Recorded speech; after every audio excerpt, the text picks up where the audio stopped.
Welcome to the Principal Podcast, where we talk about how the best professional services firms grow. Whether you're looking to scale your firm or learn from the stories of founders and leaders who've done it, you're in the right place. Join us as we interview the best leaders in professional services. Let's get on with the show. Welcome to Consulting Leaders Podcast, a place where we talk about the business of consulting. Whether you're looking to grow your own practice or learn from the stories of leaders in consulting, you're in the right place. I'm your host, John Degnan. Join me as we talk with the best consultants in their niche. Amy Summers is a PharmD GMP consultant helping compounding pharmacies and life science organizations navigate complex regulatory environments while scaling operations. She brings hands-on experience from FDA-regulated manufacturing and has supported dozens of startups, expansions, and compliance turnarounds. Welcome, Amy. Thank you. Tell us about yourself. So I am a pharmacist by trade. Went to UCSF for pharmacy school, and unlike my counterparts, I was not interested in the hospital thing. So I was very much interested in personalized medicine. So right out of school, rather than doing the residency thing, I went into compounding in a sort of, I'll call like a mom and pop type of pharmacy, and they focus primarily on women's health. And what was unique about that setting was I was the only female pharmacist at the time. And so, they're doing women's health.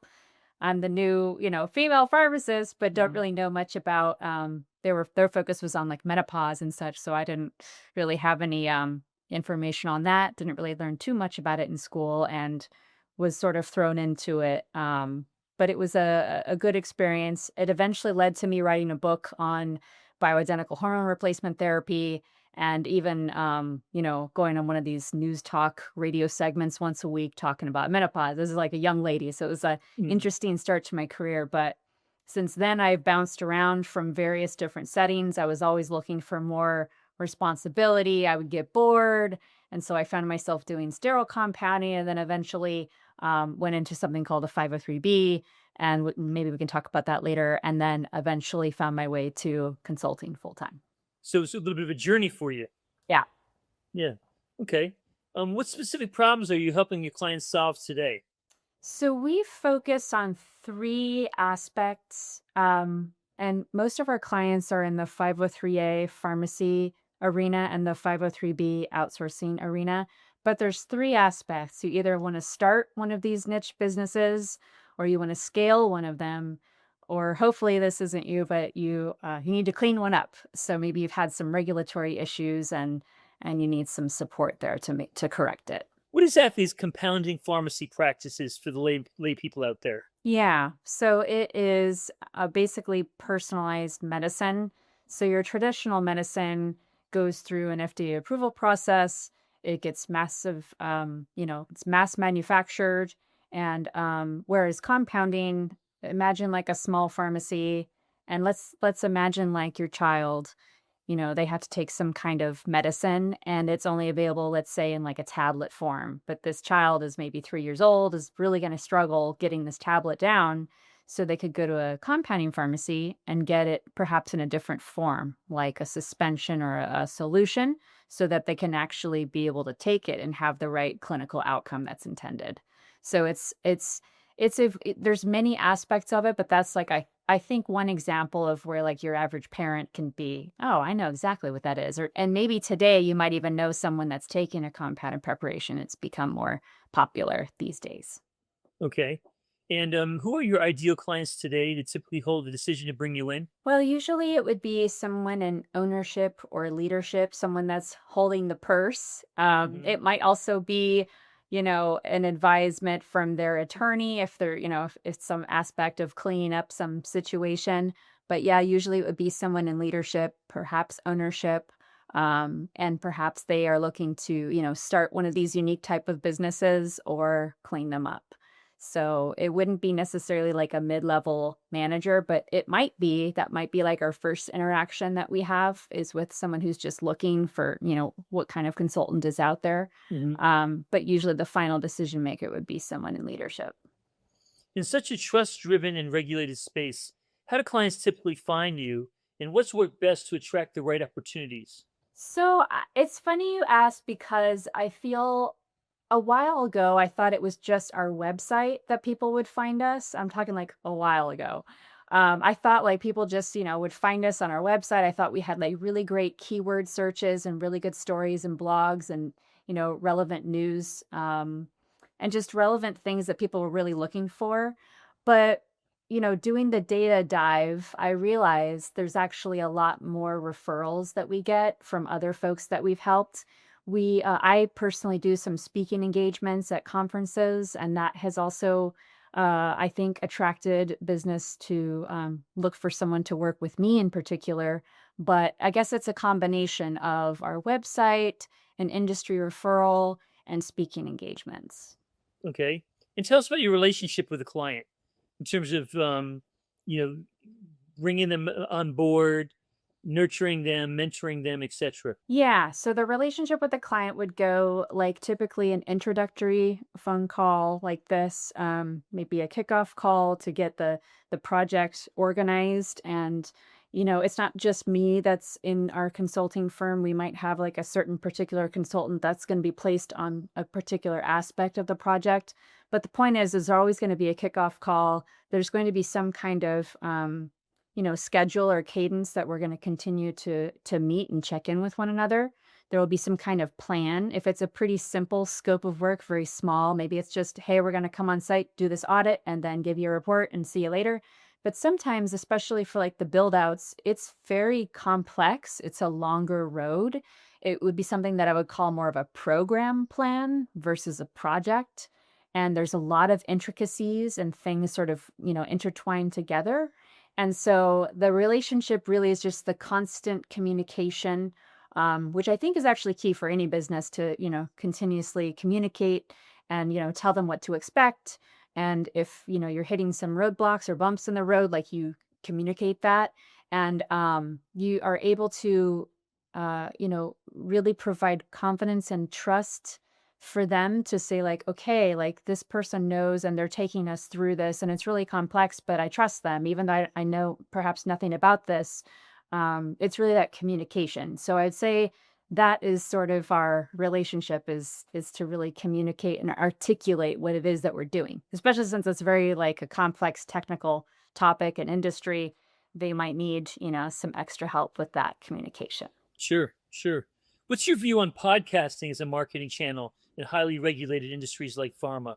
That's an interesting question. I sometimes admittedly would get bored listening. But like if I'm a listener to a podcast, I'm like, oh, I feel oftentimes that they can be very surface level and they don't really dig into like a meaty topic that I want to know about as like a listener. Hmm. So if I were to put on a podcast, I would want it to be, like a juicy conversation, something that's like worth listening to and like getting something out of this. And especially in such a highly regulated industry, if you're dealing with like a really nuanced problem, it would just be so great to listen to a conversation that might actually, help the situation. So, yeah, I would say if I think about podcasting as like a marketing tool, perhaps it could work, especially if it was like something really interesting, maybe like a workshop style. Maybe someone could call in like with their particular issue that they're dealing with.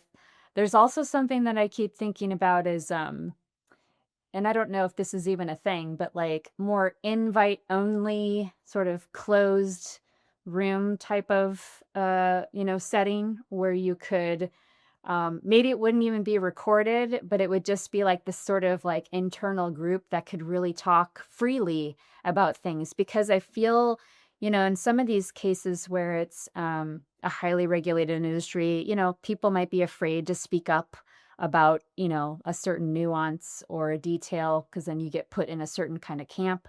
So I don't know. I'd be curious about, podcasting, especially if it was like invite only, sort of closed door conversations.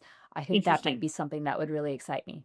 That'd be just like a small forum, small group. Yeah, like closed door, invite only, like that would really excite me, I think. Okay. Interesting. Interesting.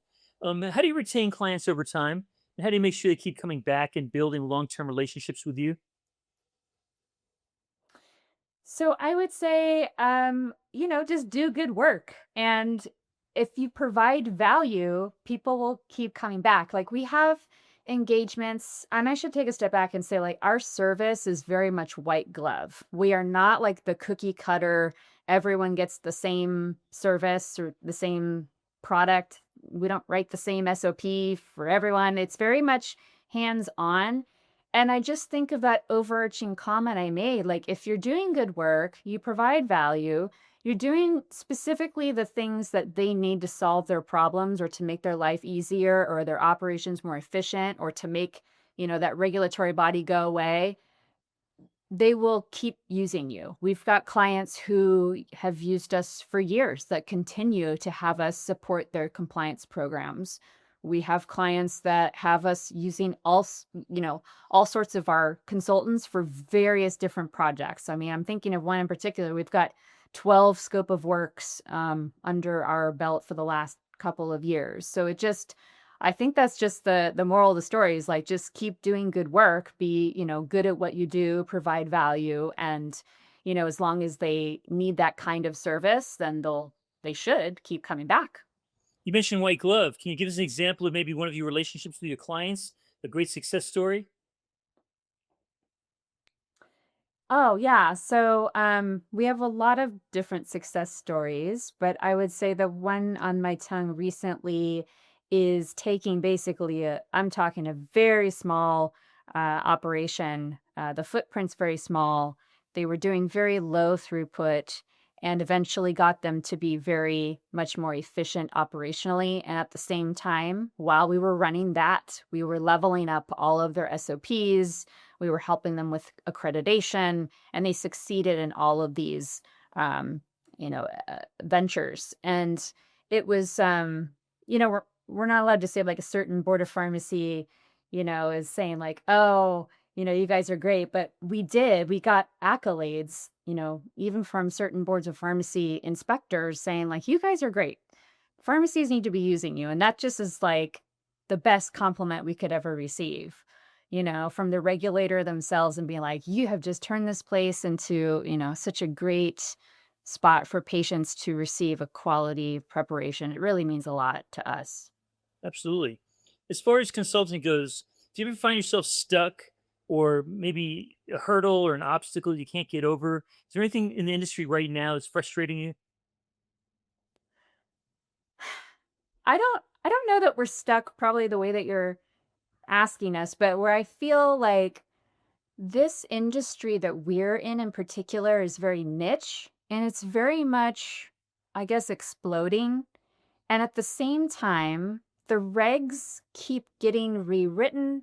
The story keeps getting more, scrutiny. And so we're having to run with all of these changes all at the same time. And I think it's not that we're stuck, but I mean, we like to work only with consultants that we trust, that has had like that specific type of experience within our niche. So we can't just like onboard a bunch more consultants overnight. Like that part really takes some time to really find those consultants that we trust in our firm to do the work in this niche space while it is exploding and while the regs keep getting rewritten and the scrutiny keeps getting, more and more. So like for me, I wouldn't say it's stuck, but it's just like something that can be challenging on us internally. So of course our clients aren't feeling that, but certainly like behind the scenes, it's very much like, gosh, we need to have, I need another resource. I need another consultant for this one particular thing. And I need it now, but I can't have it now. I need to develop this person or I need to find this person. And we don't want to just, add other consultants to it if they haven't been in this particular niche or lived these particular challenges. It's just not the same within this particular niche that we're in.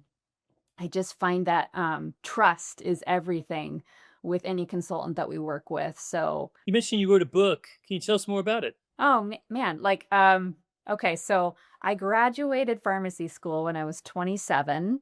And within the first 3 years, I was learning about menopause and bioidentical hormone replacement therapy. And I think I mentioned to you, I didn't really, learn about that kind of thing. I learned the more traditional ways with like the traditional FDA approved type one-size-fits-all therapies that were available at the time. But this whole bioidentical hormone replacement thing and compounding, it was very new to me. So I was like the good student. I would always like study and like, when I would learn something, I would write it down. So when I found myself sort of thrown into this consulting, like patient-facing consulting role, okay, here's your medication. It's a compounded medication. Maybe it's a topical estrogen cream or a progesterone type capsule or something. And I would basically, behind the scenes, I was like taking notes, writing down things. And eventually I made this little like booklet I would give patients to help them, understand what it is that they're taking, side effects to expect, little tricks of the trade to find your balance. And so eventually it just got long and I was like, I think I have something here. Maybe I could get it published.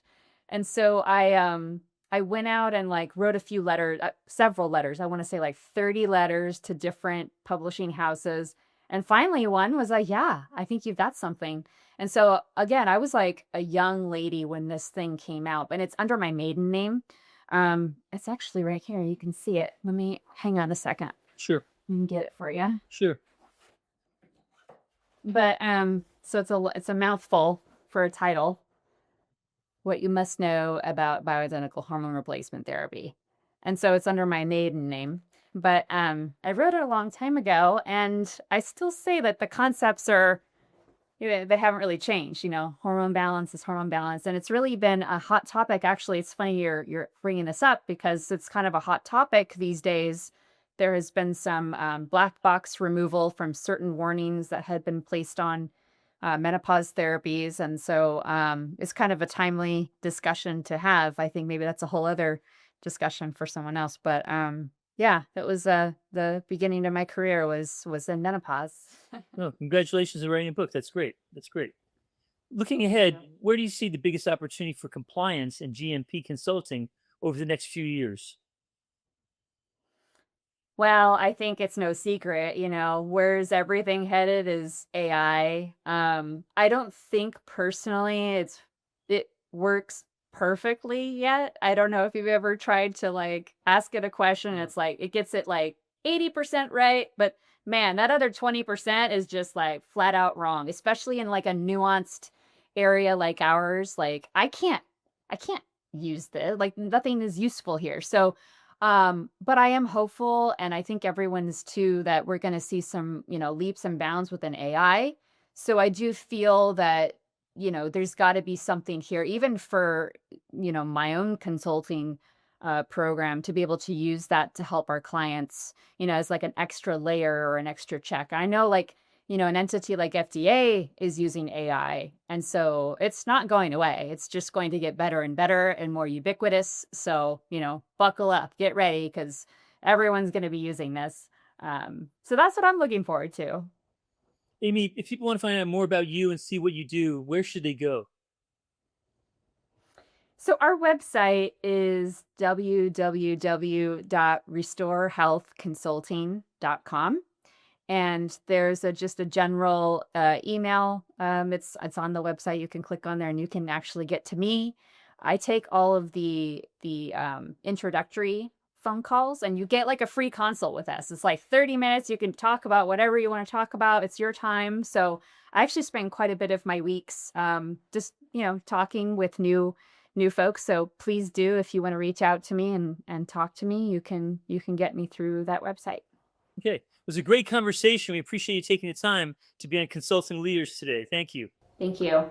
Thanks for joining us on this episode of the Principal Podcast. We hope you learned valuable strategies to grow your firm and take your business to the next level. Make sure to subscribe and leave us a review wherever you're listening to this show so you never miss an episode. To apply and be a guest on the show, click the link in the description. See you next time.